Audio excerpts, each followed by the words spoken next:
and everybody got a hat. Oh, so that I was said like I would wear the hat. That was the parting gift? Yeah, that and a sweatshirt. Nice. Yeah, so I got a hat and a sweatshirt. All I did was show up. So your aunt is giving away gifts for No, her she ain't birthday? giving away nothing. My brother and my sister got together and gave out party favors. A goodie bag. A bit of a goodie bag. Yes. By the way, this weekend was full of goodie bags. I don't even know where to start, really. So why don't we start Mets? No, let's start Yankees. No. No. You okay over there? No. Okay, we'll start with the Mets. Sure, fine. Congratulations, you beat the Pirates. Okay. What do you guys want, a medal now? Is that what we're looking for? Who's asking for a medal? It seemed like Met fans want a medal now, or Met players now want a medal. No. Because they came from behind, did something very few teams do frequently, and that is come down, 3, 4, 5, 6 runs and get clutch hits throughout the game, although the Pirates did it to the Mets a week ago, as you know. They did it the night before. Well, I'm talking about the 5-0 Met lead last week. No, I understand, right? but the day before they blew a huge lead. Yeah, so the Mets are at a bit of a crossroads, and it's on the field and off the field. When we left here on Friday, Luis Rojas said, DeGrom's all good. He just got back from vacation a day late, which he was allowed to do. Everyone that wasn't involved in the All-Star game was given that opportunity. Full of crap, obviously, now in retrospect. And he's going to maybe throw the bullpen side session on Friday and then pitch on Sunday. But there was the chance it might be Saturday, Monday. You were very upset about that. And then as we leave here on Friday, on my way home, you as well, we get the word that, yes, he's going to throw the bullpen Friday. Looks like he's going to start on Sunday. And then, wow. The hypochondriac, came out of his shoes again and now has a forearm problem. They MRI'd him. For the 4th time this year, they have MRI'd a part of Jacob deGrom's body, and the expert doctors have said there is nothing wrong. And yet, he's on the IL. Maybe you can explain that to me because I don't get it. I'll wait over here in my little corner. The only thing... You go over there in your little corner, and I'm going to wait. And okay, go. Why do I have to go into a corner to talk to you? Because I like corners. Can we just look at each other? Number one, I'm deeply, deeply concerned. And I don't know how you can't be. I am deeply concerned about Jacob deGrom moving forward. Because I naively, and you should have called me out for it, you failed. I naively made a list. I made a chart of Jacob deGrom's second half starts. Why would I do that considering this guy, and I love this guy, can't get through 2 weeks without there being some kind of injury scare? Well, you're a stan. You don't see him objectively anymore. I do now. Objectively, he can stay healthy. And even though they're not finding the smoking gun, even though they're not diagnosing the issue with structural damage, something is wrong that every 2 weeks there's a new injury to Jacob deGrom. I think something's wrong, Craig. Maybe he needs medical marijuana. Maybe he's got a mental health issue. And I'm not saying that to be facetious because I know what you're saying. He came out and said, I've read all the quotes, I know you did too. Yeah. That he couldn't even lob the ball during the break. He goes home, he's with his family, and at some point he's like, let me just keep the arm loose, as I'm sure a lot of guys do. He said, I couldn't even lob a ball without feeling forearm. I think stiffness is how he described it. Right. And, I'm saying to myself, okay, he's had a shoulder issue, was nothing. An oblique issue was nothing, and on and on and on. And now he's got the forearm thing. And every single time they investigated, medical experts who we all trust come back and say, there's nothing that we can help you with. There's nothing wrong with you. Right. So maybe, and I'm saying this, it's going to come across wrong. I get that because, the battle I'm having with Met fans this year, maybe he's crazy. No, he's not crazy. Maybe he's bipolar. No. Maybe he's got the cuckoo in the clock. I don't know. Something's wrong. Yeah, he needs mental health help. It has nothing to do with that. Look, Jacob deGrom wasn't called up yesterday. He's not new to Major League Baseball, and he's had injuries before. This is a guy who missed the end of 2016 with surgery. This is a guy who's had Tommy John surgery years ago. Jacob deGrom's had injuries. This isn't new. What's new is that there is something off every 2 weeks, whether it's his lat or it's his flexor muscle or it's his shoulder. And so what it comes back to for me, this is my concern, is that, and I've said this before, but I'll continue saying it because it's a concern. He throws harder, Craig, than everybody else. Consistently. On a consistent basis. And maybe physically, even though he does it it's not the best for his body. And maybe we've got to recognize that. And maybe Jacob DeGrom has to recognize that. And even though his ERA may go up a little bit because he's not going to throw 101, 100, 101, but maybe that's what's leading to these physical issues. Because here's where I guess we disagree, because I'm not really sure where you're coming from. I think here. he's a hypochondriac who has mental health issues. Well, we disagree. Okay. He has right forearm tightness. Okay. It exists. Yeah. He had right shoulder soreness. It existed. And it's good that he's saying something about it. But the thing that bothers me is, why does this continue to happen? Yeah. And to me, it comes back to he's throwing harder than everyone else, more often than anyone else, and maybe there's something unhealthy about that. Maybe there is. Maybe there is. But I know the doctors that routinely have come back and said there ain't nothing wrong with you. There was, however, something wrong with the Mets this weekend. Boy, you guys hate Pittsburgh, don't you? Oh. You can't play them enough times on the schedule. You remember you even said, 7 games, big opportunity for the Mets to, eat off the bad in baseball to gain to their lead. They had a chance. And these 7 games, for the most part, were nightmares. Well, top not to bottom. only that, so the lead has shrunken to its smallest number in months now. Yes. 3 games in the loss column. The Phillies are now over 500. Credit to the Phillies. They did win 3 out of 4 against Miami. And every one of you Met fans right now, not today, but 100% tomorrow and Wednesday, guess what you guys are going to be doing? Let's go Yankees. That's right. Of course. And isn't that going to be joyful for us pinstripe fans this year? Well, how about you help us? Tuesday and Wednesday. You Met fans are going to be worried about, of course, what you're doing, I think, in Cincinnati. Right. But you're going to have half an eyeball on the Yankees. Hopefully, and guess what? What? You need the Yankees. Well, no, what they need is to win their games. You want the Yankees. More so than the Yankees helping out the Mets. Because if you remember earlier this season, the Mets played the Tampa Bay Rays and the Mets played the Red Sox. And the Mets sucked against them. I mean, they couldn't beat the Rays or the Red Sox. But what it came down to for the Yankees is the same thing it comes down to for the Mets. They have to win their games. And yesterday afternoon, I felt this way. This was the emotion I felt after that disastrous 6-run first inning. I felt, irrationally as it may sound, as if their season was on the line. That's how that game yesterday felt, with the way they blew Saturday, with the lifelessness they showed Friday, with the injury to Jake, with the injury to Lindor, which we haven't even mentioned. God knows when he's going to come back. Yesterday felt, I saw the season flash before my eyes. I really did.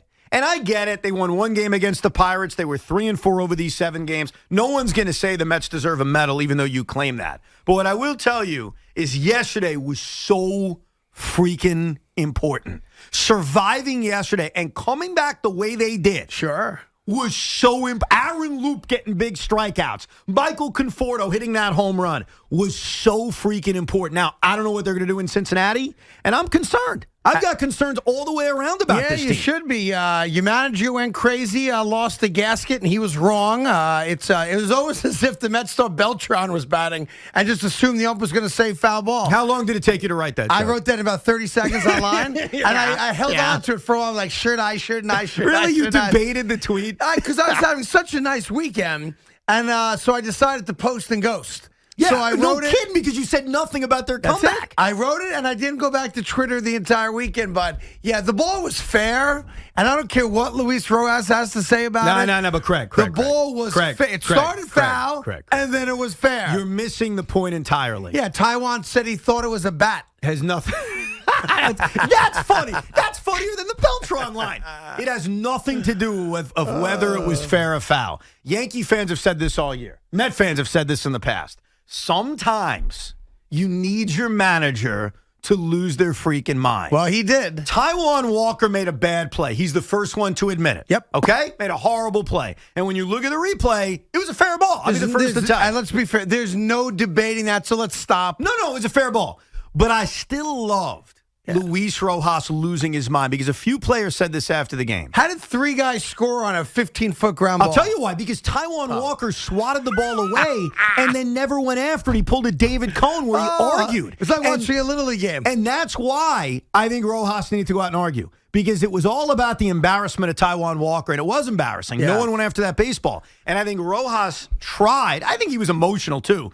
Took the attention completely away from that. It was all about Luis losing his mind and defending his guys. And that's what managers are there for. Yeah, that's fine. Listen, it was good theater. I loved it. And you know what? It worked. Yeah. Because the Mets slowly but surely came back in this game. They won this game. Your boy Trevor May got the biggest 3 outs he's gotten as a New York Met. Yeah. Michael Conforto woke up. Aaron Loop had blood in his veins or ice in his veins. And that Yeah, because you always have blood or else you're dead. I corrected myself. Yeah, you want to have ice in the veins. Thank you. You want to be cold as ice. That was pound for pound.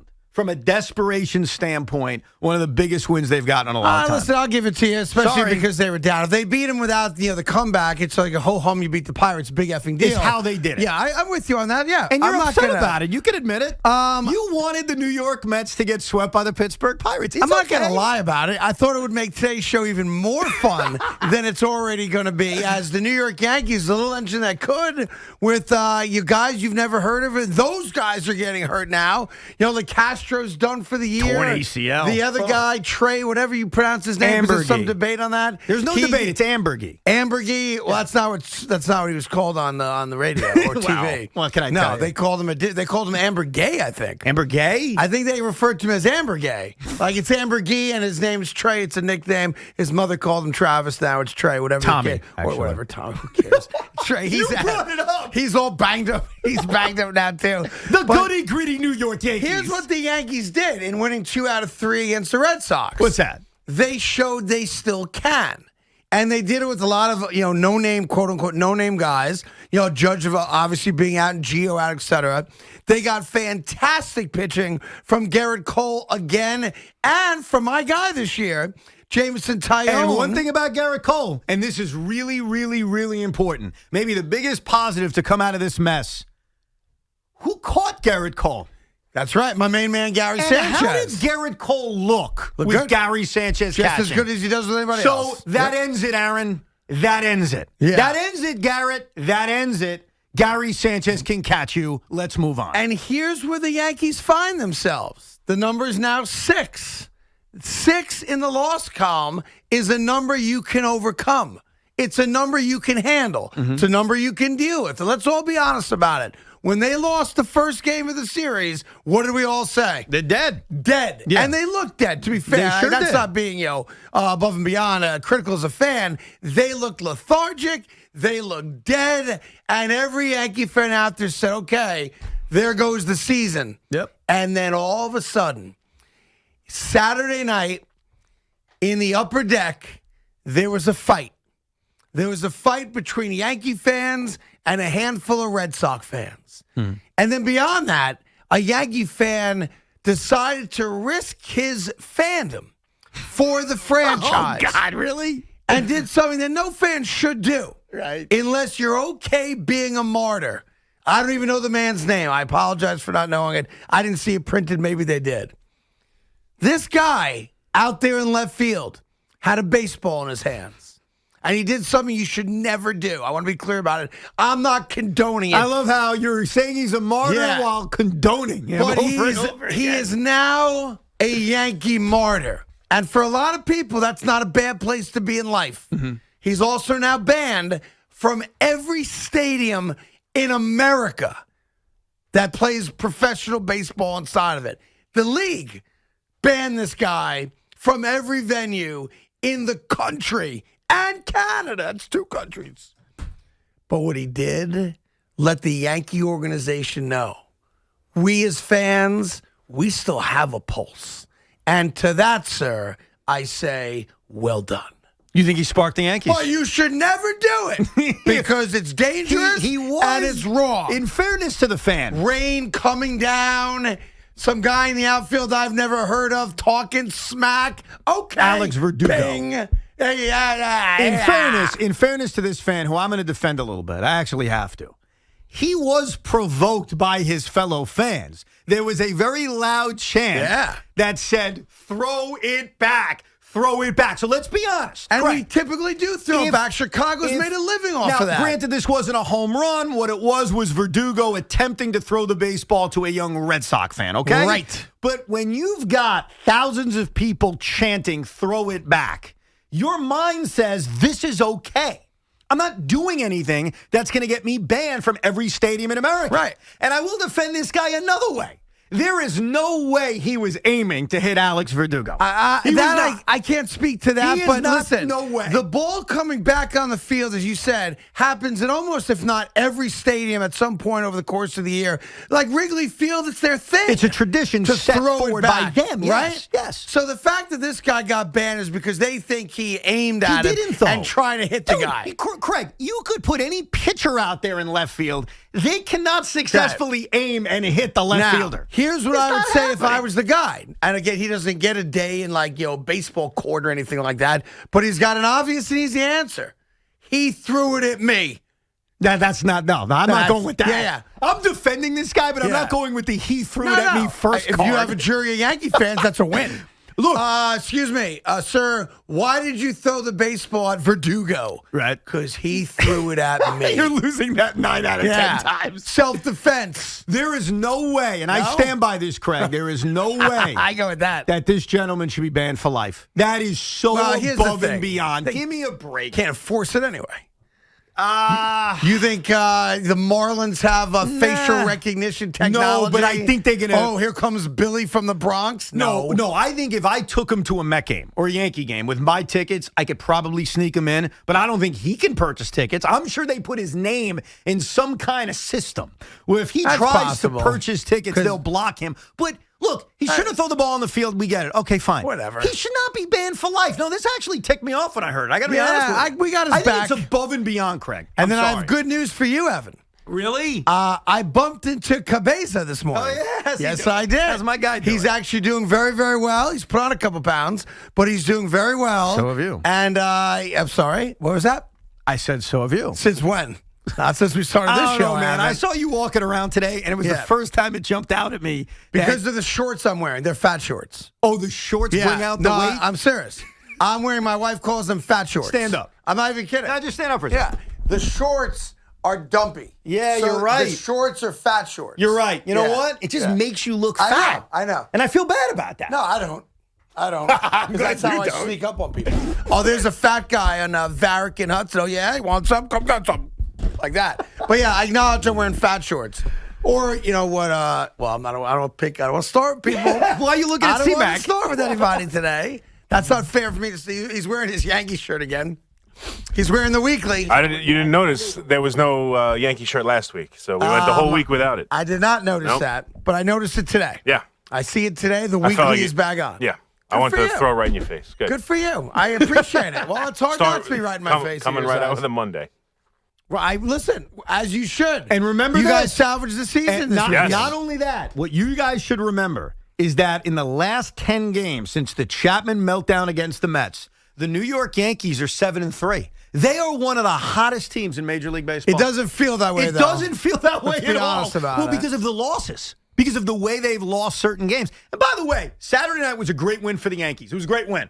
With that said, I mean, that was very lucky. Okay, that was very lucky. What was lucky? That they called the game after 6 with a 3-1 lead. Listen, how it goes sometimes.